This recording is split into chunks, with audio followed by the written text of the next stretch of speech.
Assalamualaikum warahmatullahi wabarakatuh. Nama saya Akmal Alim. NIM 0579811115.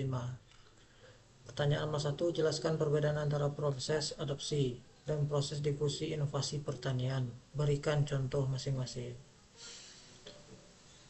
Jadi adopsi adalah proses keputusan suatu petani mengenal dan mencoba penerapan teknologi secara terus-menerus.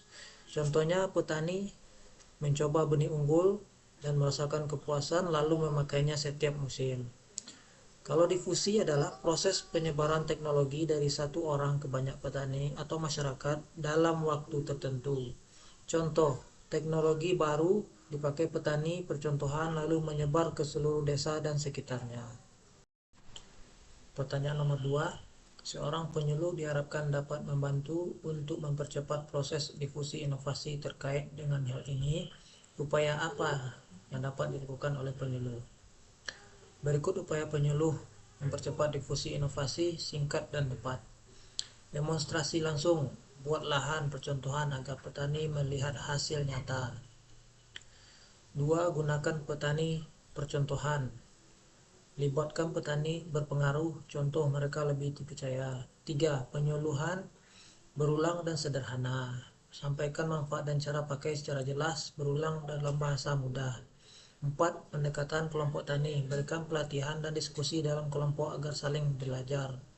5. Memberi contoh atau alat percobaan. Berikan sampel benih, pupuk, insektisida agar petani mau mencoba. 6. Pendampingan terus-menerus. Bantu saat penerapan, jawab kendala agar petani yakin lanjut pakai. Nomor 7. Manfaatkan media lokal. Gunakan pertemuan desa, pamflet, atau grup WA untuk menyebarkan lebih cepat. Pertanyaan nomor 3. Salah satu jenis pendekatan penyuluhan adalah penyuluhan partisipatif. Mengapa disebut partisipatif? Sebutkan karakteristiknya dan berikan penjelasan. Jadi jawabannya adalah mengapa disebut partisipatif? Karena petani bukan sekadar pendengar, tapi ikut terlibat aktif mulai dari perencanaan, pelaksanaan, sampai penilaian kegiatan.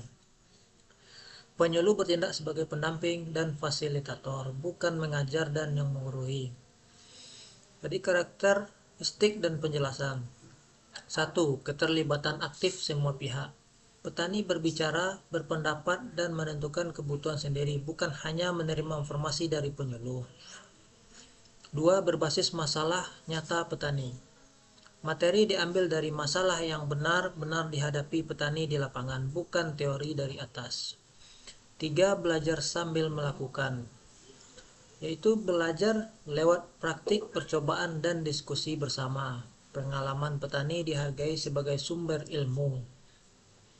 4. Hubungan setara yang saling menghargai. Penyuluh dan petani berposisi sama, saling bertukar dan pengetahuan tanpa ada yang rasa lebih tinggi. 5. Hasil bersama dan berlanjut.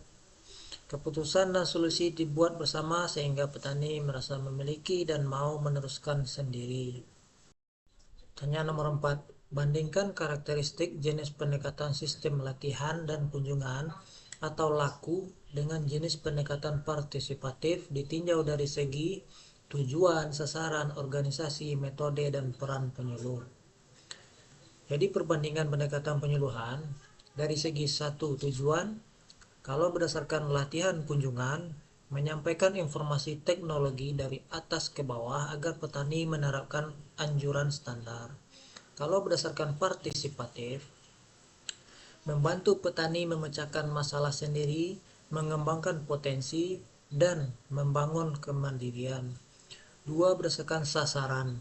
Kalau berdasarkan laku, latihan kunjungan, petani umum, petani percontohan, kelompok tani sebagai penerima informasi.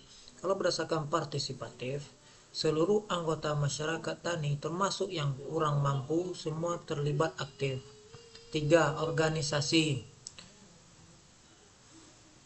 Berdasarkan laku latihan kunjungan berjenjang dan terstruktur. Pusat, daerah, penyuluh, dan langsung ke petani. Terjadwal dan ketat.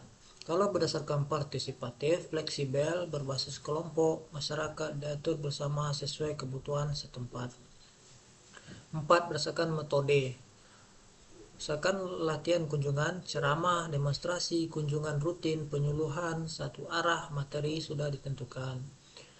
Berdasarkan partisipatif, diskusi, dialog, belajar sambil melakukan tukar pengalaman, materi diambil dari masalah nyata petani. 5. Peran penyuluh. Berdasarkan latihan kunjungan, sebagai pengampu atau pengajar, memberi petunjuk dan menyampaikan pesan pengawasan penerapan. Misalkan dari segi partisipatif, sebagai fasilitator, pendamping, memancing ide, memfasilitasi diskusi, memotivasi, tidak memaksa. Jadi intinya, kalau latihan kunjungan, penyuluh yang tahu memberi ke petani. Kalau partisipatif, petani punya masalah, dicari solusi bersama.